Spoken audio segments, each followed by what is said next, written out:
So we all know Lego, right? Some people love them. This is so cool! What could possibly go wrong? Some people really hate them. Pa, you just moved and you just wrecked it. You wrecked it! But here's what I think.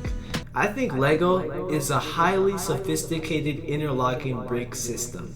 In all seriousness, Lego is a great way to be creative, and I'm sure it's inspired many civil engineers and architects.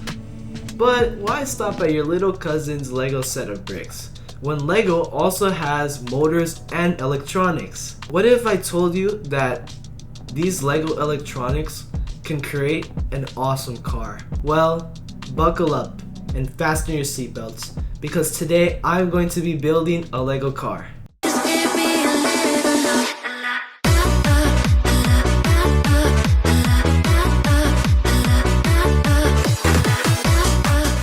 Before we scuba dive into the build, let's break down how these Lego motors work.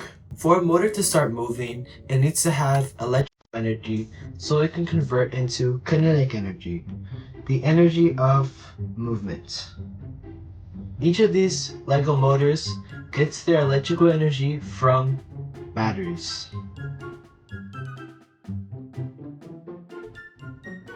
And these batteries are stored in a battery box.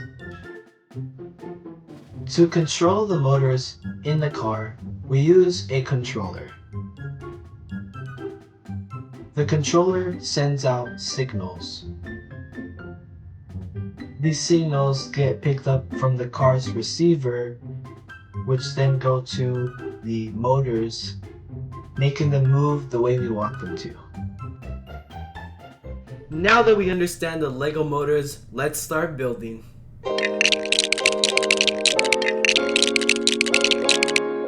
Alright, here's our first car design. As you can see, there are two motors in the back. And here's the receiver. And in the middle is the battery box. Now to turn this on, I just have to flip this orange switch. And as you can see, lights are turned on and the car is ready to go. So this light just indicates that the battery box is on, and this light over here for the receiver indicates that it's ready to receive a signal. And now here's the design ready to be run. Let's test it out.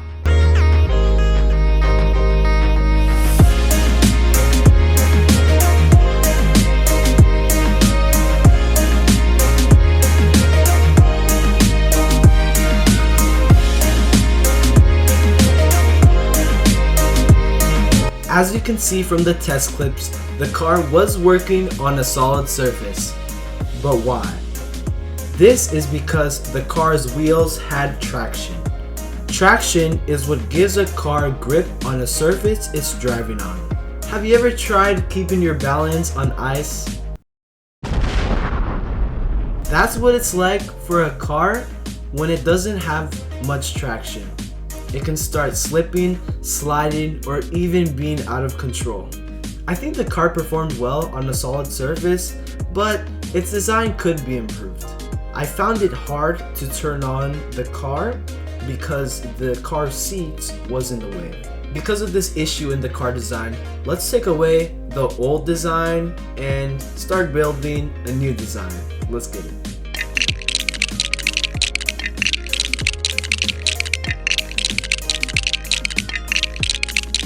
Alright, here is the new car design.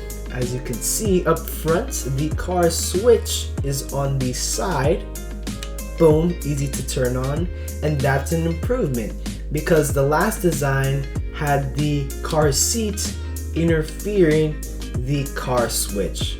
One thing I want to point out is that compared to the last car design, this new car design has its weight more evenly distributed, which is a great thing. Well, now that we looked at all the more beneficial things that this new car design has, let's go ahead and test it out. I want to point out that I'm not only going to test this new car design on a solid surface, but also on a surface with more friction, which I've decided as a carpet surface. That way we can see if there are any more things to improve on this new car design.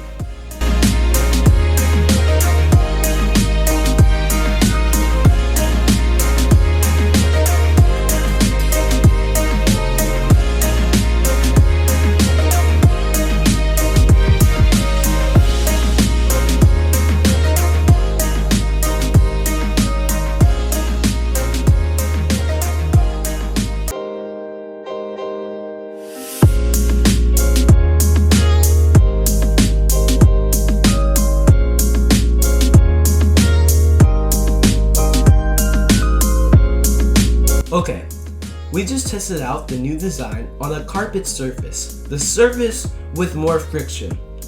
Well, as you can see, it was struggling through the carpet surface, and I'll tell you why. This is because it was interfering with the carpet surface, the car. We don't want the car to be low, right? We want the car to be higher just so that it doesn't interfere with all the fuzz coming out of the carpet. And to do that, we can make the wheels bigger. And I'll show you my design process on how I made these wheels bigger and to have better performance.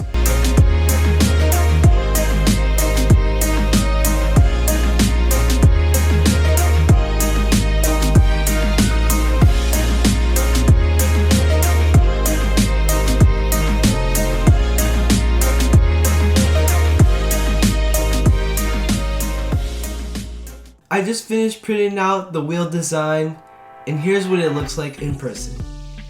Here is the front view, and here is the back view. Let me show you what it looks like installed. So I got that plus in the middle so that it can fit in the car's, you could say like its axle right here, sticking out. So I'll just fit it in. I put it in as this is the outside, this is the inside, and there we go. So here's what it looks like on the car, but here's what it looks like on the other side, and together, and the full new design. So now that we have the new design with these wheels that reduce the friction, right, between the car and the surface of the carpet. So now let's go ahead and check out what it looks like on the carpet now.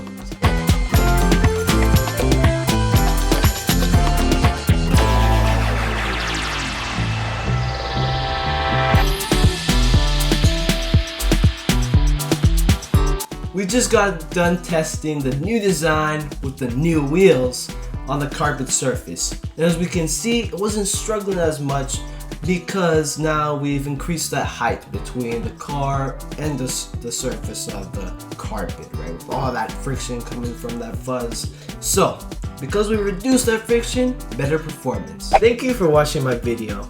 If you have any questions, please comment down below. And with that, have a great day. Adios, amigos.